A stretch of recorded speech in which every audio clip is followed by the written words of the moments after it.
গত এই যে আমাদের পশ্চিমবঙ্গের 4টা উপনির্বাচন, এই উপনির্বাচনে আমাদের প্রমাণ করে দেয় যে পশ্চিমবঙ্গে মমতা বন্দ্যোপাধ্যায়ের নেতৃত্বে আমাদের যে তৃণমূল কংগ্রেস দলটা আগামী দিন আরও ভালো ফল করবে।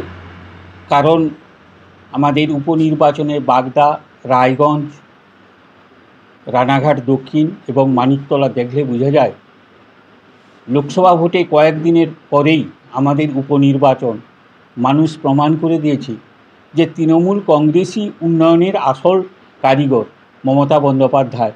সেই জন্য মানুষ কিন্তু লোকসভা ভোটে ভুল করলেও কিন্তু বিধানসভা নির্বাচনে উপনির্বাচনে মানুষ কিন্তু ভুল করেনি। সেই আবার তৃণমূল কংগ্রেসের যারা উপনির্বাচনের প্রার্থী তাদেরকে বিপুল ভোটে জয়লাভ করে আবার কিন্তু ক্ষমতা এনেছে।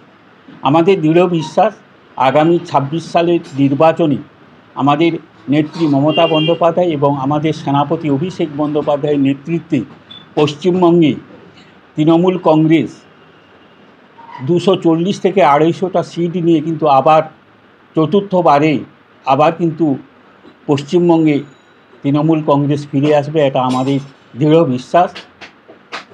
সেই উপনির্বাচনের ফলাফলকে লক্ষ্য করে আগামী 21শে জুলাই যে তৃণমূল কংগ্রেসের শহীদ দিবস ধর্মতলায় পালিত হয়, 21শে জুলাই 29টা লোকসভা নির্বাচনে আমরা জয়লাভ করেছি।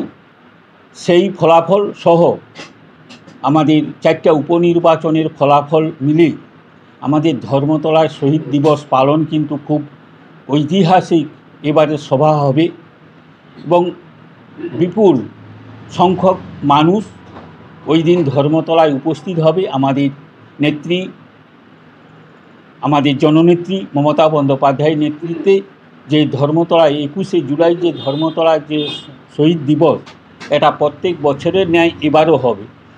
যেমন একটা উল্লেখযোগ্য দিন থাকে, সেই রকম আমাদের শহীদ দিবস 21শে জুলাই কিন্তু প্রত্যেক বছরে ক্যালেন্ডারে একটা কিন্তু উল্লেখযোগ্য দিন যে 21শে জুলাই ধর্মতলা চলো। আমাদের পূর্ব মেদিনীপুর জেলার কথা, পূর্ব মেদিনীপুর থেকেও আমরা আমাদের ময়না 2 থেকে আমাদের যে 11টা অঞ্চল আছে ময়না ব্লকে, প্রত্যেকটা অঞ্চল থেকেই বাস যাবে এবং পূর্ব মেদিনীপুরে আমরা গত লোকসভা নির্বাচনে পরাজিত হলেও আমাদের দৃঢ় বিশ্বাস আগামী 26 সালের বিধানসভা নির্বাচনে আমরা কিন্তু ঘুরে দাঁড়াবো, এটা আমাদের দৃঢ় বিশ্বাস। মানুষ হয়তো কোনো রকম বিপদে কোনো প্ররোচনায় পা দিয়ে তারা লোকসভায় ভোটটা দিয়েছে, মানুষ কিন্তু এখন হাড়ে হাড়ে বুঝতে পারছে যে আমরা কি ভুল করেছি গত লোকসভা নির্বাচনে বিজেপিকে ভোটটা দিয়ে। সেই সব মানুষ কিন্তু আগামী দিন 26 সালের জন্য প্রস্তুত। আগামী দিন আমাদের ময়না এমএলএ থেকে আমাদের টোটাল পূর্ব মেদিনীপুর জেলায় 16টা বিধানসভা, 16টাই আমরা কিন্তু আবার পুনরায় ক্ষমতায় ফিরে আসবো, এটা আমাদের দৃঢ় ধারণা। সেই জন্য সবাই কাছে আপামর তৃণমূল কংগ্রেস সব ভোটারের কাছে আমাদের আবেদন, আগামী 26 সালে আবার আমরা ফিরে আসব। আমাদের ময়না বিধায়ক হবে যিনি দাঁড়ান এবং টোটাল 16টাই আমরা জয়লাভ করব। সবাইয়ের কাছে অনুরোধ, আমরা 21শে জুলাই ধর্মতলায় আমরা ময়না ব্লক থেকে আমাদের অনেকগুলো বাসই যাবে এবং কর্মীরা যাওয়ার জন্য উদ্গ্রীব, সবাই কিন্তু আমরা যাব এবং মাননীয় মুখ্যমন্ত্রী আগামী বার্তা কি দেন ধর্মতলা 21শে জুলাই থেকে এবং আমাদের সেনাপতি অভিষেক বন্দ্যোপাধ্যায় কি দেন সেটা আমরা শোনার জন্য ও অপেক্ষায় আছি এবং হয়তো অনেকেই দেখব, ওখানে অনেক নেতৃত্ব হয়তো আমাদের তৃণমূল কংগ্রেসে যোগদান করবে, এটাও আমরা দেখব। সেই জন্য সবাইয়ের কাছে আমার ময়না 2 অঞ্চল তৃণমূল কংগ্রেসের পক্ষ থেকে শুভেচ্ছা থাকলো।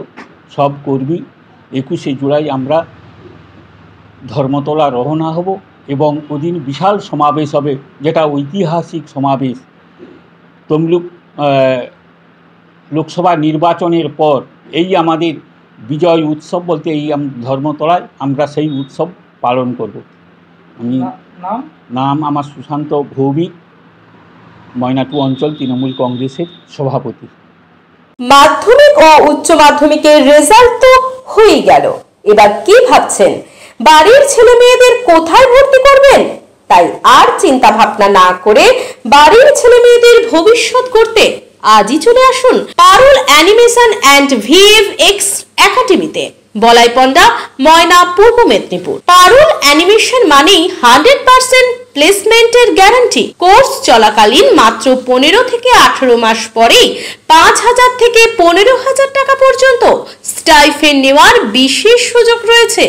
এছাড়াও রয়েছে ছাত্রাবাসের সুব্যবস্থা ও এসি ক্লাসরুম।